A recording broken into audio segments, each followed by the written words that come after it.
Welcome to Contractor Cuts, where we cover the good, the bad, and the ugly of growing a successful contracting company.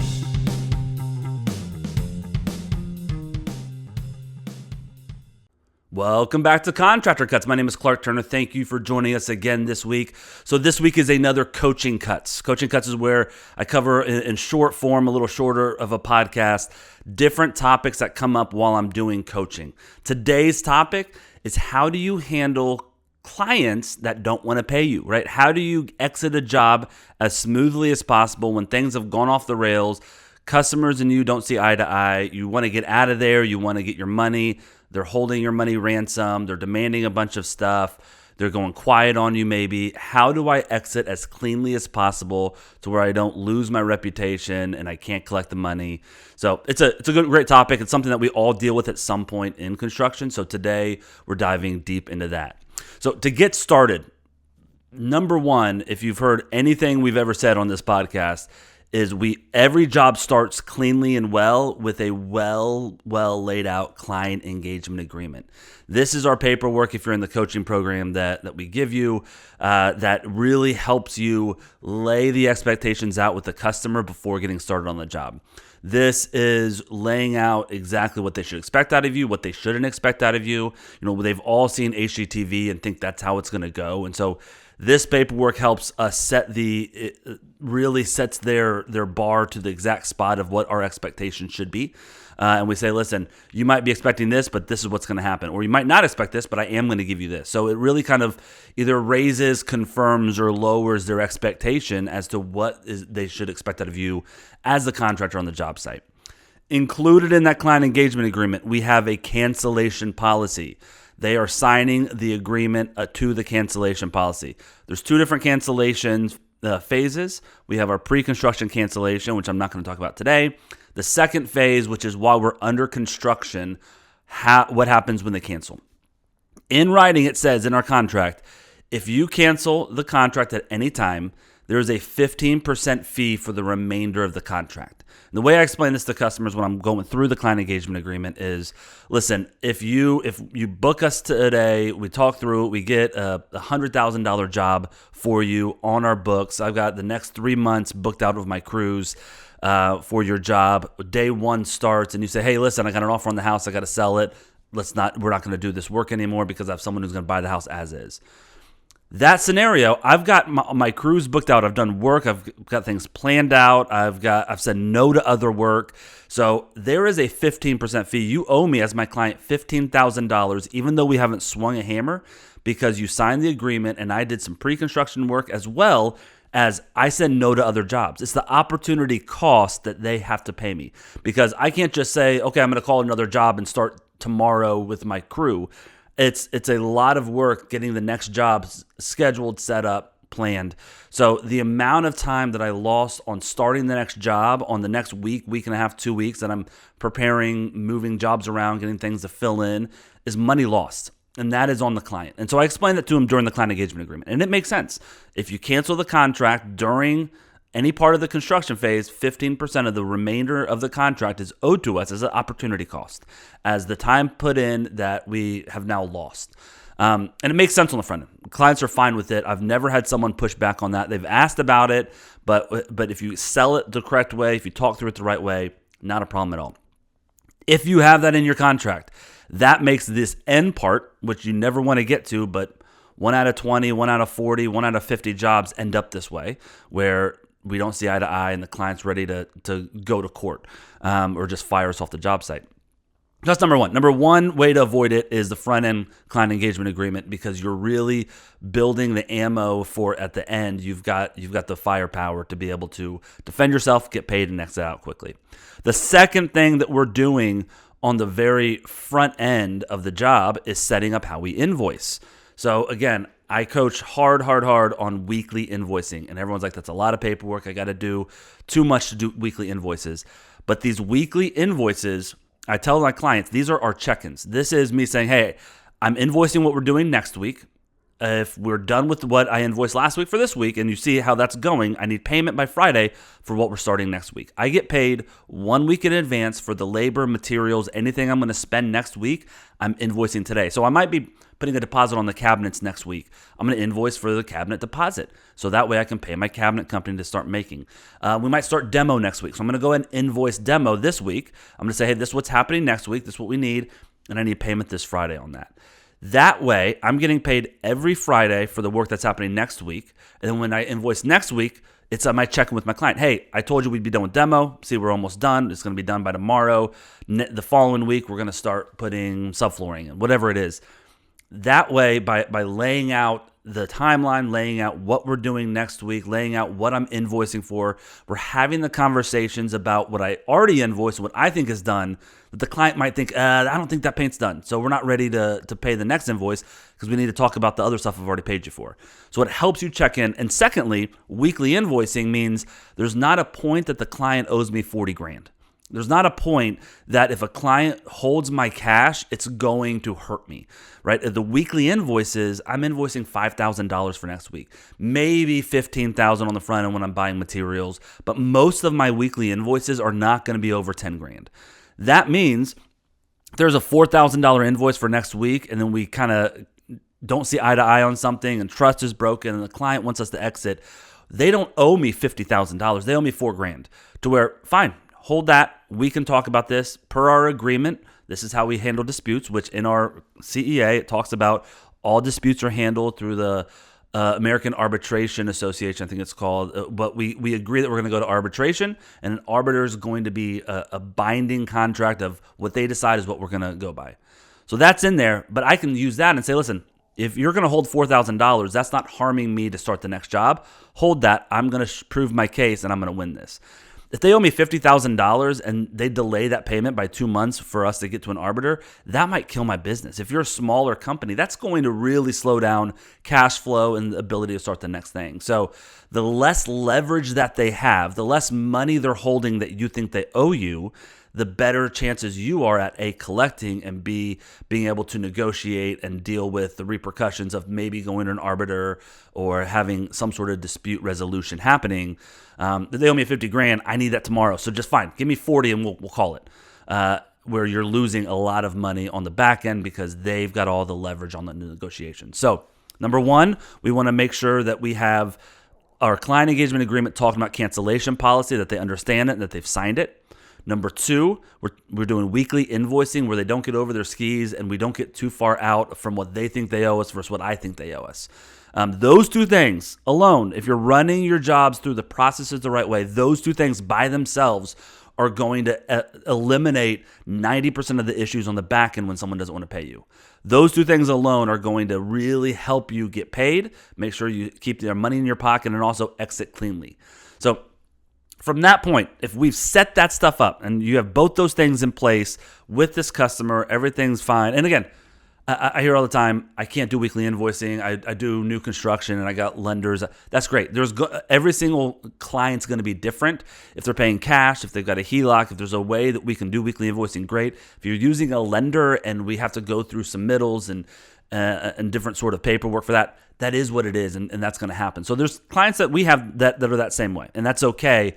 It's knowing how we're going to invoice and trying to get majority of the homeowners to be on the same page. Honestly, most of those that are doing lenders that are the larger jobs don't end up this way. For some reason, it feels like it's that small $30,000 bathroom or kitchen that a client gets unhappy with and doesn't want to pay is usually where you're going to see these issues for some reason. Either way, we're trying to get everyone to invoice the same way if they can and get on that page. So let's say we've done that. We've set both of those things up. They understand the cancellation policy on the front end. We're doing weekly invoicing.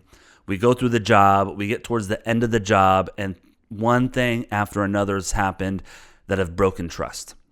First, and we get to a spot where the client calls you up and says, listen, or sends you an email, sends you a text and says, listen, we're good. Y'all just be done. I'm going to hire someone else to go to finish this out. Hey, just be done. I don't want y'all to come back here. That usually happens because I've lost their trust, and a majority, of the reasoning that they feel that way is probably true. So the number one thing you need to be doing at this point is reflecting on what is true that you have broken their trust. Hey, I know I told you that crew was great. They showed up, their paint job looked terrible. We had to repaint it, but I did bring another crew in and pay them out of my pocket to repaint it, right? So I'm starting to go through all of the things that broke their trust, and I'm calling it out and talking about it with them, saying, listen, I get that you're ready for us to go. I get that you don't trust that we're going to be able to execute this, but I want you to know we can. So understanding and claiming and owning the things that you did wrong and not going after them for the things they did wrong is the way that we neutralize this and get out quickly. I don't care. I have in my back pocket the things they did wrong, but I'm not going after them tit for tat. Hey, you did this, but you did this. So because I did that, it's your fault at this. That's not helping. The goal is not justice. The goal is, how do I exit as cleanly as possible? And I'm saving two things. I want to save money and I want to save my reputation. Usually your reputation is gone by the time that this is happening, which we'll talk about in a second. But at least I want to save my money. Ideally, both. So at this point, there's two paths. And I give every single client at this point, when they're frustrated, ready to part ways, I give them two different paths. Path number one is I lay out and say, listen, we have the contract. This is the cancellation policy. It's going to cost you way more to mobilize somebody else to come in and they understand where we're at, take it over. Not only is it going to cost you more, it's going to take a lot more time. Looking at what we've got left, I've got 1 week left out here. I'm going to bring this crew out. I know you didn't like this dude, so he's not coming back out, but I'm going to bring these guys out. I'm going to handle this part myself. I'm going to do this. If we can exit cleanly, we'll be out of here in a week.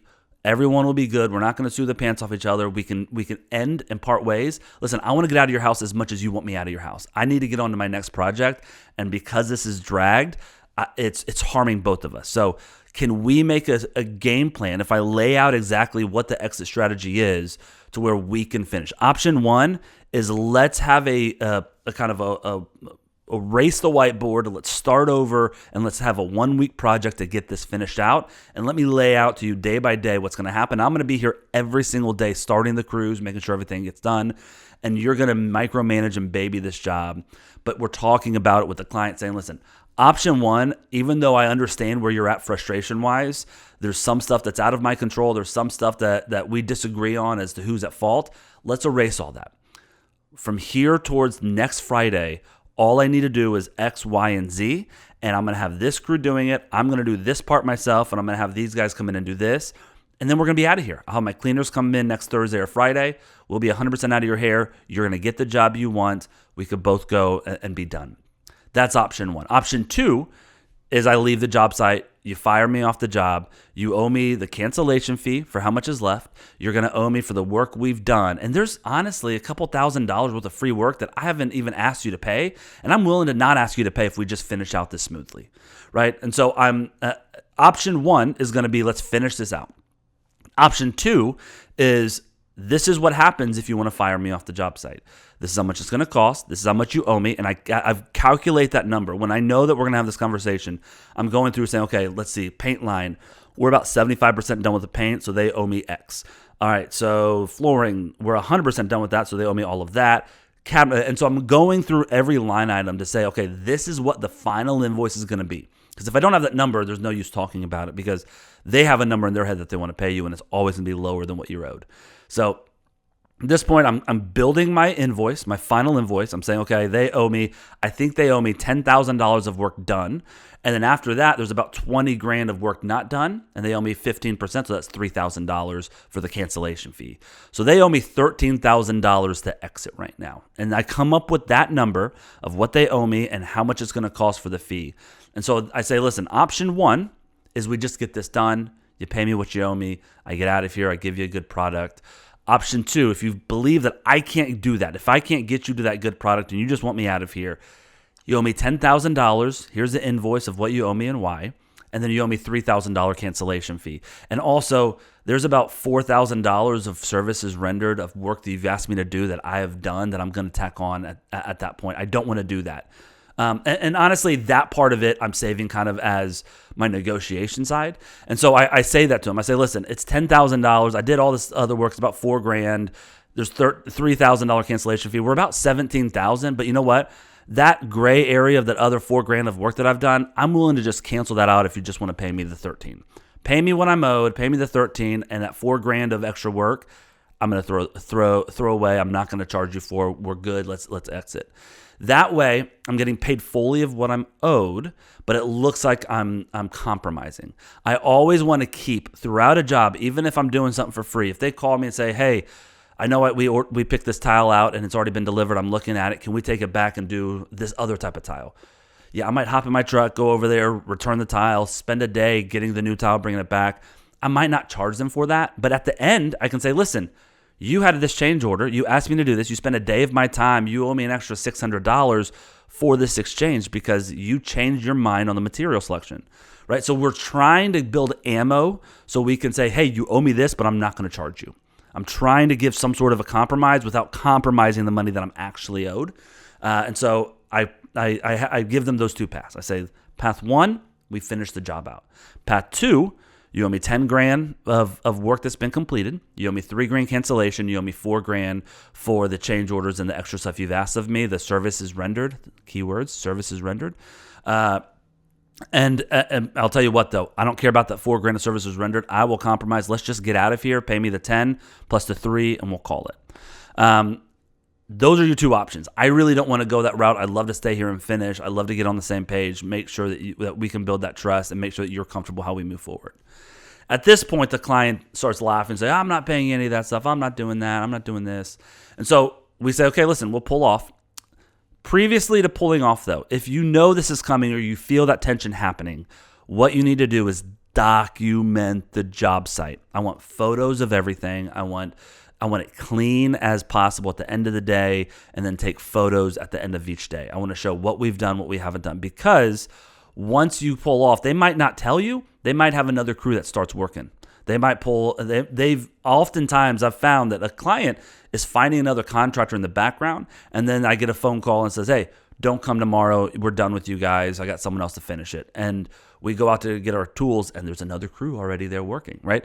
They've broken their warranty, voided the warranty. They are contractually, they're not allowed to have other guys out there because the CEA talks about we're the only crew that's allowed to be on site. There's a lot of stuff of breach of contract that happens at that point.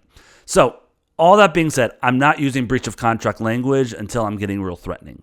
At first, it's like, "Listen, 2 pass. This is how much money you got to pay me to walk away, or we can just get it done. Your choice." And then they're going to start negotiating. "Well, I don't think I owe you this. I don't think I owe you this, and I'm not paying your cancellation fee. I'll give you $5,000, and we're going to call it." At that point, I say, that's unacceptable. This is our contract. You owe me $10,000 for the work, and you owe me $3,000 for the cancellation fee. Now, that cancellation fee, often I end up using as negotiation. That $10,000 they owe me, I'm not budging on. That $3,000 that is the cancellation fee is also additional leverage in terms of negotiation, because I've got them dead to rights to owe me that money. They've signed a contract that says that they owe me that money.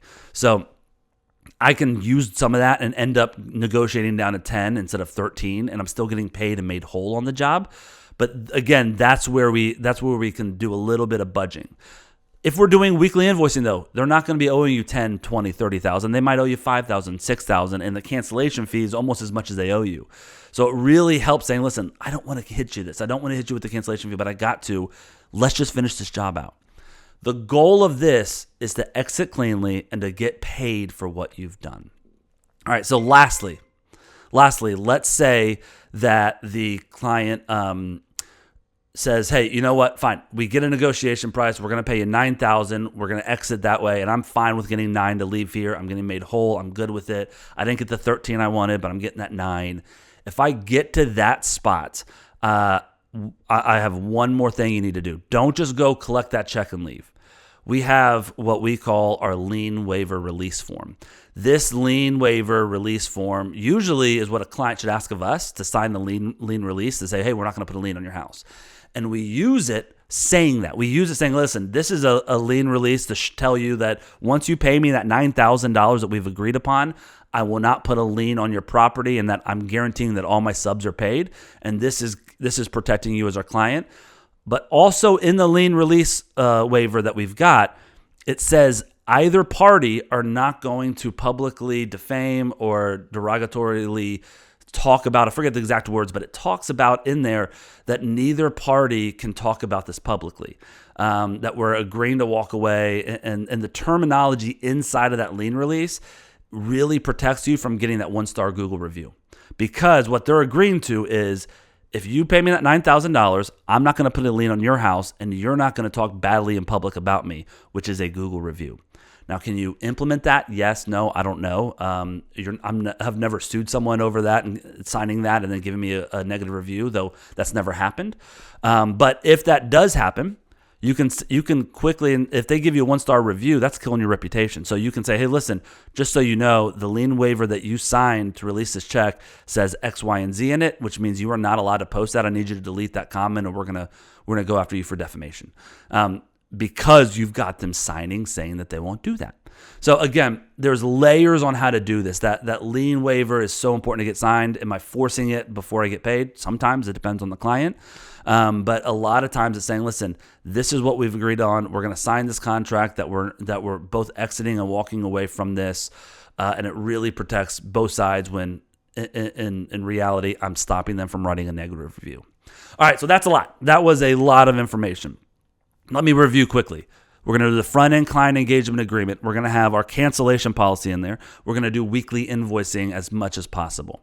Then if we get to a spot where trust is being broken, I want to have a heart-to-heart with the client and talk about what all we've done wrong to break their trust, and I view it that way. I claim up to everything. I say, listen, I understand that's frustrating that we did that. I'm sorry that my guys did that. I don't know why that they would leave our saws in your kitchen where your kids are. I'm so sorry about that. This happened and that happened, and I totally understand that. But I'm going to make sure that doesn't happen. I'm going to be here every single day, and I want to exit cleanly. So option 1 is, let me finish. Here's a game plan to finish. Let's get out of here and we're done. Option 2 is going to be, this is what you owe me. This is the repercussions. This is everything you owe me. This is the services rendered that I'm willing to not go after you for, because this is all you owe me. And we negotiate to that price. Those are my 2 options. After that, we negotiate and we come to a final price. At that point, I'm having them sign a lien waiver that releases both parties from the project. If we can't come and see eye to eye, that's when we pay $400 or $500. We go to the American Arbitration Association. We hire an arbiter. They sometimes will do it over Zoom, and you present your case to them. If you've got your photos, you've got your contracts, you've got the signed client engagement agreement, you've got everything well documented using the ProStruct software where it's all listed in there in your job log. All of that, you sit down with the arbiter, and they're gonna be like, yeah, pay the guy. You owe him that much money. And so you're going to end up winning that case because of what you did and what you've prepped for. And if they only owe you $4,000, $5,000, $6,000, you can wait to collect that till after arbitration. If they owe you $40,000, it's hurting your ability to grow and continue the job. And oftentimes you're just going to have to settle with them quickly to get paid. So long and short of it, if I can finish the job, if I can get done with and finish it out myself, it's going to be the cleanest, easiest. I'm going to get made whole. Don't try to threaten. Don't try to go to court. We are trying to, even in this moment, trying to be an advocate for the client. We're trying, even if they're not seeing eye to eye, they're being mean, they're being short with me. I'm saying, listen, I don't want to charge you this. I don't want to charge you this, but I have to because it's hurting our company. And so it allows me to have the CEA, the bad guy, and I'm trying to be the good guy. Let's not pay this. So that is the mindset you have. We're not trying to get justice and make them pay in terms of arguing and you did this and it was your fault and you didn't have this ready and blah, blah. That doesn't help at all. I'm looking past that saying, listen, we don't see eye to eye on this. We're going to start fresh. From here moving forward, these are 2 options. All right. If you want to talk about this, if you have a situation that you have dealt with like this and you want to talk, go to contractorcuts.com, or you can go to ProStruct360.com and go to the Contact Us. I love to talk to you about it. If you have any questions, I can help you through it with any customers. If you want to come on our retreat, I would love to see you at the retreat. It's coming up January 11th through 13th. It's a fantastic way to really understand what 2026 should look like for your company. So please, please, please go to contractorcuts.com, check out the website, and we'd love to see you at the retreat. All right, thanks so much for listening. We'll talk to you next week. Bye.